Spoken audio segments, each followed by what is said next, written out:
Hi, Josh. I heard some players talking on the weekend comparing these games with Calgary and really each series you go into to the playoffs. And I'm just wondering how close is it to that kind of playoff feel? Yeah, I mean, obviously there's a playoff element. Like it's not the same thing, of course, but you're in a three-game series, and um, obviously you want to come out on top. So I mean, there's little adjustments that are made, just like you would see in the playoffs.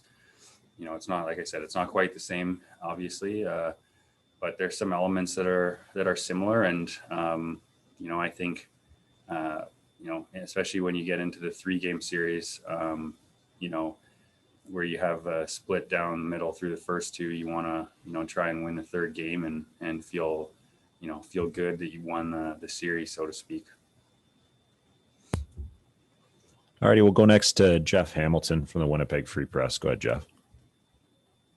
Hey, Josh. Obviously, a lot of talk outside of the Jets dressing room about the NHL trade deadline and what the Jets may or may not need. And one of the common narratives that's been built over the last at least a couple of weeks is how much the Jets need a D-man.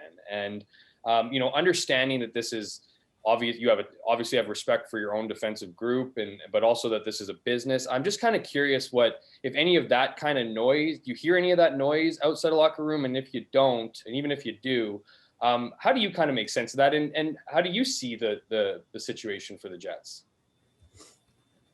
Well, I mean, all of it's outside our dressing room. That's something that obviously people are going to speculate on and have their own opinions on every team in the league and what they should do, and that's the nature of the business. So, I think as a player, every year, you come down the line closer to the deadline.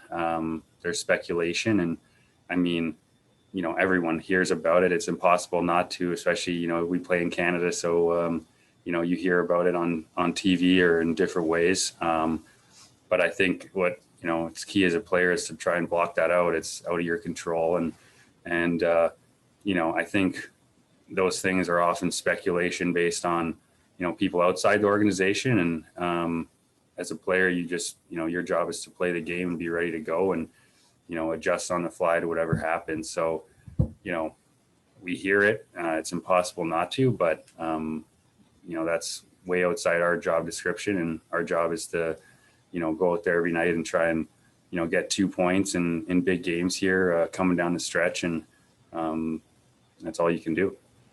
We'll go next to Mitch Clinton from Jets TV. Go ahead, Mitch. Hey, Josh. Despite the outcome on Saturday, Blake was saying after the game that he liked a lot of the things that you guys were able to do defensively. Just curious what types of things you'll be focusing on tonight as you conclude the road trip.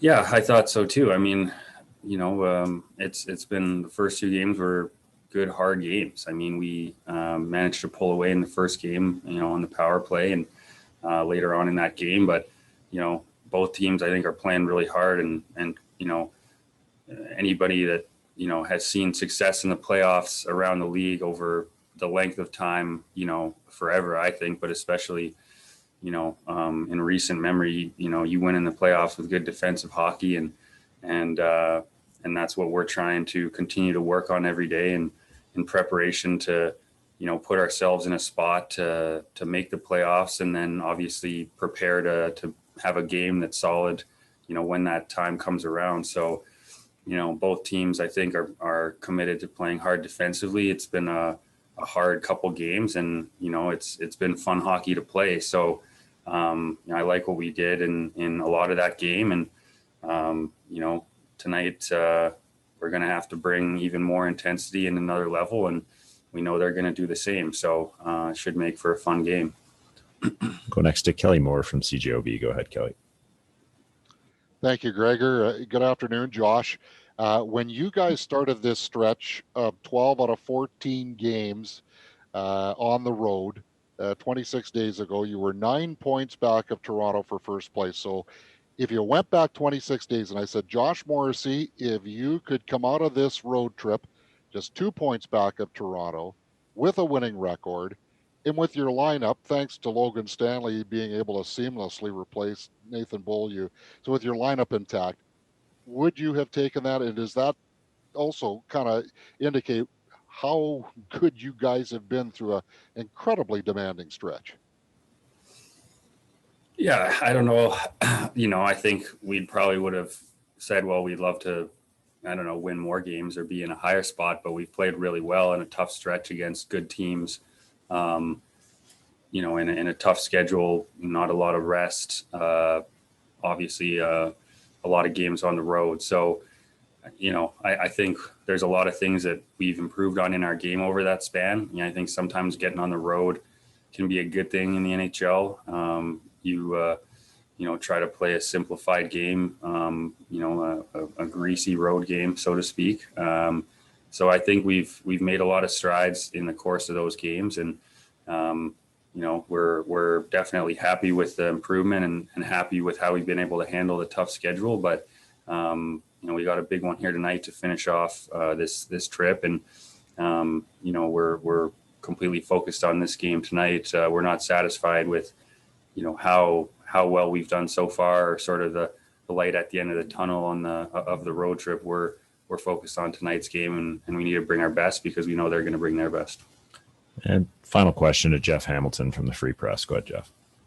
Hey, Josh, as one of the leaders on this team, and particularly on defense, I just want your assessment of this group, from where you've been from the beginning to where you are now, and what you think the future looks like for this, for the rest of this season, with how you guys have been progressing, and obviously with some of the talent you have on the Moose, and waiting to get in the lineup. Are you speaking about the defense or the team? Yeah, sorry, defense specifically. I meant more as your leaders, like your assessment as the defensive group, like your group on D. Yeah, thanks. Yeah, no problem. I mean, I think we've been improving throughout the course of the year. Obviously, we have had some new pairings. I think guys have taken some huge steps forward. I think having Derek Forbert come in, he's been outstanding, and what he brings to the team on and off the ice, the way he plays the game, it's infectious on guys around him. And we've had some big contributions throughout our entire back end. And then you see, Stan come in with Bo's injury, and he's just been outstanding as well. And, just getting better every single game, seeing more that he can do every single game. And I think as a whole, our back end, obviously going back to the start of last season, was sort of, I guess you could say, rebuilding our back end from, losing, I think, all of the guys that we lost in that summer and in the fall. So, I think from then on, we've just had to focus on getting better every day, watching video, trying to improve individually and as a group. And we've come a long way. There's still a long way to go. And like you mentioned, there's some really good prospects in the organization. So it's just about trying to improve every day as a group, as individuals. And I like where we're trending. And like I said, we're going to have to keep, pushing forward.